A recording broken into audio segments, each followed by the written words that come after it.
ಯಶ್ನ ತುಂಬ ಇಷ್ಟಪಡೋದ್ರಿಂದ ಅವಳು ಹುಡುಗ ಕೂಡ ಹಾಗೆ ಇರಬೇಕು ಅಂತ ಬಯಸ್ತಾಳೆ. ಈ ಥರ ಕಂಪ್ಲೀಟ್ಲಿ ಡಿಫ್ರೆಂಟ್ ಸ್ಟೋರಿ ಇರೋದನ್ನು ನೀವು ಖಂಡಿತ ನೀವು ಈ ಸೀರಿಯಲ್ನ ಇಷ್ಟಪಡ್ತೀರಾ. ಖಂಡಿತ ನೀವು ಲಲಿತನ್ನ ಆ್ಯಂಡ್ ಎಂಟೈರ್ ಸೀರಿಯಲ್ನ ಎಲ್ಲ ಕ್ಯಾರೆಕ್ಟರ್ಸ್ನು ನೀವು ತುಂಬ ಇಷ್ಟಪಡ್ತೀರಾ. ಯಾಕಂದರೆ ಪ್ರತಿಯೊಂದು ಕ್ಯಾರೆಕ್ಟರಲ್ಲೂ ಡಿಫ್ರೆಂಟ್ ಲೈಕ್ ಅವ್ರು ಮಾಡಿರೋದಕ್ಕಿಂತ ಡಿಫ್ರೆಂಟಾಗಿ ಪೋರ್ಟ್ರೇ ಆಗ್ತದೆ. ಆ್ಯಂಡ್ ಪ್ರತಿಯೊಂದು ಕ್ಯಾರೆಕ್ಟರ್ನು ನೀವು ಒಂದಲ್ಲ ಒಂದು ರೀತಿಯಲ್ಲಿ ಎಂಜಾಯ್ ಮಾಡ್ಬೋದು. ದಯವಿಟ್ಟು ನೀವು ಜಯಲಲಿತಾನ ನೋಡಲೇಬೇಕು. ಆ್ಯಂಡ್ ನಮ್ಮ ಜಯಲಲಿತಾಗೆ ನಿಮ್ಮ ಸಪೋರ್ಟ್ ಆಗಿರ್ಬೋದು, ನಿಮ್ಮ ಪ್ರೀತಿ ಯಾವಾಗಲೂ ಇರಬೇಕು. ಸ್ಟಾರ್ ಸುವರ್ಣದಲ್ಲಿ ಬರ್ತಾ ಇದೆ. ಜಯಲಲಿತಂಗೆ ಜಯವಾಗಲಿ. ರಾವಣನ ದಹನ ತುಂಬ ಹೇಳೋದಕ್ಕಾಗಲ್ಲ, ಬಟ್ ಸ್ವಲ್ಪ ಹೇಳಬಲ್ಲೆ. ಯಾಕಂದರೆ ಸೀನಲ್ಲಿ ಡಿಸ್ಕ್ಲೋಸ್ ಮಾಡೋ ಹಾಗಿಲ್ಲ, ಯಾಕಂದರೆ ನೀವು ಸೀನ್ನ ನೋಡಲೇಬೇಕು. ಆ ಸೀನ್ ತುಂಬ ಚೆನ್ನಾಗಿದೆ.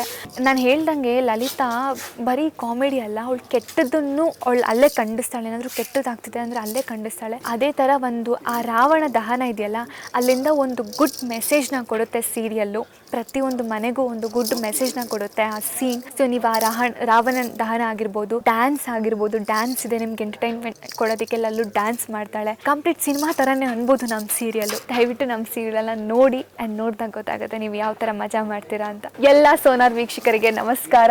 ನಾನು ನಿಮ್ಮ ಮಾನಸ್ವಿ. ಬಟ್ ಸದ್ಯಕ್ಕೆ ಲಲಿತಾ